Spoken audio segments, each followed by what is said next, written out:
పశ్చిమ గోదావరి జిల్లా తాడేపల్లిగూడెం ప్రభుత్వ ఆసుపత్రి మరోసారి వివాదాల కేంద్రంగా మారింది. ఇప్పటికే రోగుల చికిత్స, అవినీతి ఆరోపణలు, సిబ్బంది వ్యవహార శైలిపై తరచూ వార్తల్లో నిలుస్తున్న ఈ ఆసుపత్రి ఇప్పుడు సవాలతో వ్యాపారం చేస్తున్నారనే తీవ్ర ఆరోపణలతో కలకలం రేపుతోంది.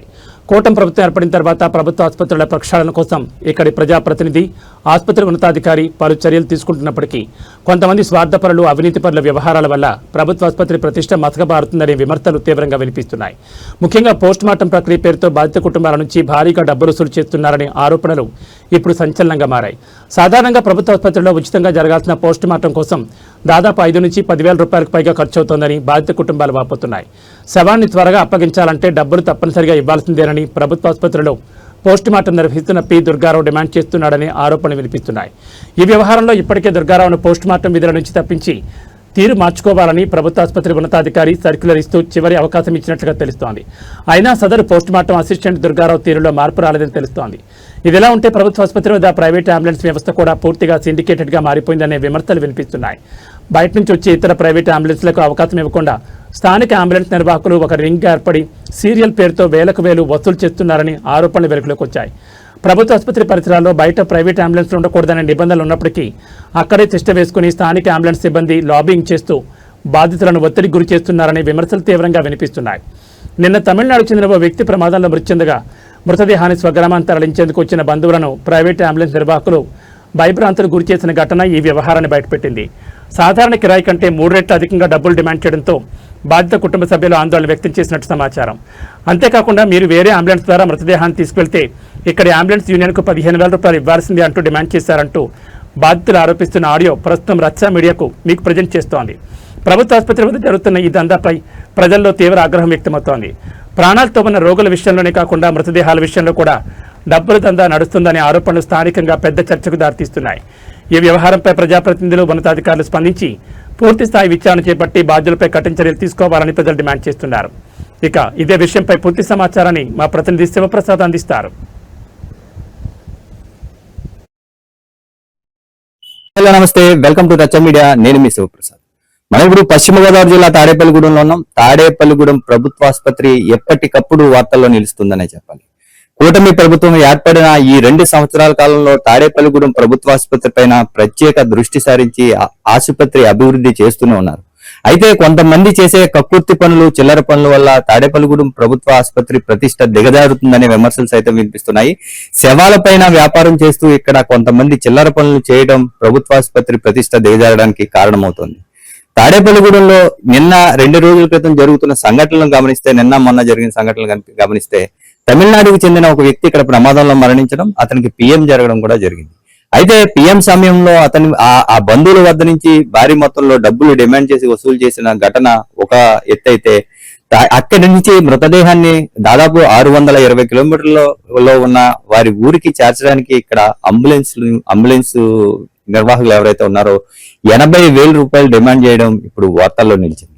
దాదాపు 620 కిలోమీటర్ల దూరానికి 80,000 డిమాండ్ చేసి ఇక్కడ ఏదైతే అంబులెన్స్లు ఉన్నాయో, ప్రభుత్వ ఆసుపత్రిలో ఉన్న ప్రైవేట్ అంబులెన్స్లు కిరాయి వచ్చినప్పుడు ఒకరికొకరు గొడవల నేపథ్యంలో ఇక్కడ సీరియల్ ప్రక్రియను వారికి వారే ఏర్పాటు చేసుకోవడం, దీనికి అనుమతులు కూడా ఏదైతే అనుమతి ఇవ్వడం కూడా జరిగింది. అయితే ఈ నేపథ్యంలో ఒక కిరాయి వచ్చినప్పుడు వారి సీరియల్ ఎవరైతే ఉన్నారో వారే ఆ కిరాయిని తీసుకువెళ్లడం తోటి వీళ్ళ డిమాండ్ కి హద్దు అదుపు లేకుండా పోతుంది అనేది కూడా ఇప్పుడున్న విమర్శగా వినిపిస్తోంది.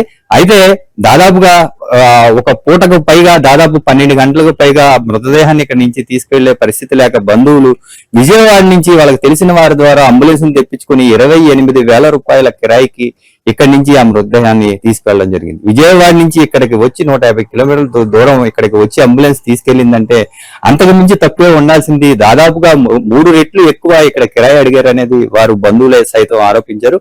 అయితే దీనిపైన ఏదైతే అంబులెన్స్లు ఉన్నాయో ఈ అంబులెన్స్ల పైన ఒక నిర్దిష్టమైన ఏదైతే షరతులు విధించాల్సిన అవసరం ఉంది. కిలోమీటర్కి ఇంతనో, లేదంటే లాంగ్ ను బట్టో, లేదంటే మృతదేహాన్ని తీసుకెళ్లే ఫ్రేజర్ బాక్స్, లేదంటే ఏదైనా పేషెంట్ ని బయటకు తరలించాల్సిన పరిస్థితిలో ఆక్సిజన్ తదితర విషయాలపైన ప్రత్యేకమైన ప్రణాళిక ఏర్పాటు చేయకపోతే ఇక్కడికి గవర్నమెంట్ హాస్పిటల్కి వస్తారంటే దాదాపుగా నిరుపేదలే ప్రభుత్వ ఆసుపత్రికి వస్తారు. కాబట్టి వారి దగ్గర వేల రూపాయలు వసూలు చేయడం కూడా ఇక్కడ చర్చల్లో నిలుస్తున్న సమస్య. అయితే పిఎం రూమ్ లో ఎవరైతే విధులు నిర్వహిస్తున్నారో దుర్గారావు అవినీతికి అంతు అదుపు లేదనేది ఇప్పుడున్న ప్రధాన విమర్శ. అధికారులను సైతం లెక్క చేయకుండా ఒక బాడీకి పిఎం చేయాలంటే, మృతదేహానికి పిఎం చేయాలంటే దాదాపు 5,000 రూపాయలు డిమాండ్ చేసి మరీ వసూలు చేస్తూ, ఎటువంటి అర్హత లేకుండా విజయ్ అనే వ్యక్తి తల్లి బిడ్డ ఎక్స్ప్రెస్ అనే వ్యక్తి ఏదైతే వెహికల్ ఉందో ఆ వెహికల్ కి డ్రైవర్ గా పనిచేస్తూ, అతనికి లైసెన్స్ కూడా లేదనేది ఇప్పుడు వస్తున్న విమర్శ. అలాంటి వ్యక్తితో కలిసి పూర్తిగా మద్యం సేవించి ఆసుపత్రి పరిధిలోనే ఒక ఏసీ రూమ్ ని ఏర్పాటు చేసుకుని ఆ ఏసీ రూమ్ లో వీళ్ళు మద్యం సేవిస్తూ డాక్టర్లని సైతం శాసించే స్థాయికి వీళ్ళ దర్పం అవినీతి పెరిగిపోయిందంటే విధి ఖచ్చితంగా దీనిపైన చర్యలు తీసుకోవాల్సిన అవసరం ఎంతైనా ఉంది. దీనిపైన ప్రస్తుతం ఏదైతే చర్చ జరుగుతుందో ఈ చర్చకి సంబంధించి ఎవరైతే దుర్గారావు ఉన్నారో గతంలో కూడా పోలీస్ డిపార్ట్మెంట్ కి సంబంధించిన ఒక కేసు విషయంలో ఏదైతే అలసత్వ విధుల్లో అలసత్వం ప్రదర్శించడం డిపార్ట్మెంట్ వారు తీసుకువెళ్లి ఇతన్ని హెచ్చరించడం కూడా జరిగిందని చెప్తున్నారు. అయితే మే నెల 22వ తేదీన మరొక్కసారి అలసత్వం ప్రదర్శించిన, అవినీతికి పాల్పడిన ఉద్యోగం నుంచి తొలగిస్తామంటూ ఒక సర్క్యులర్ జారీ చేసి మళ్ళీ ఒకసారి పిఎం బాధ్యతలు అప్పచెప్పినా సరే మరొక్కసారి అదే విధంగా అతను విధులు నిర్వహిస్తూ విపరీతమైన లంచాలకు అవినీతికి పాల్పడుతున్నారనే విమర్శ. దీనిపైన పూర్తి విచారణ చేసి అధికారులు కావచ్చు, ప్రజాప్రతినిధులు దీనిపైన చర్యలు తీసుకోవాలని ప్రజలు కోరుతున్నారు. చూస్తున్నానండి మీ అభిమాన ఛానల్ రచ్చ media.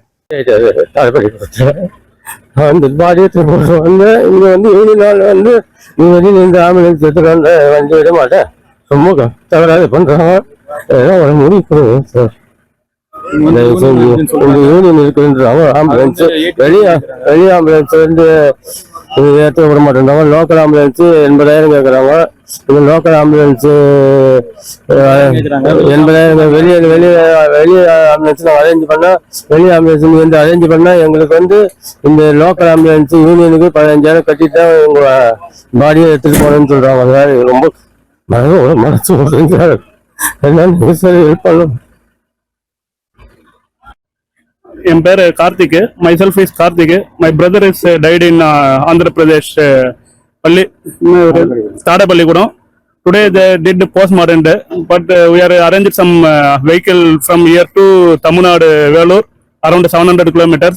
In local people they are asking for ambulance around 80,000, but we are asking some vehicles in 29,000. They are not allowed to load the body in the vehicles. Still this already 2 hours is late. Still we are struggling to load the body. They are asking more money and more. They are having some travel time 14 hours. 14 hours. They are not at all allowed to load the body. They are giving the struggle to us.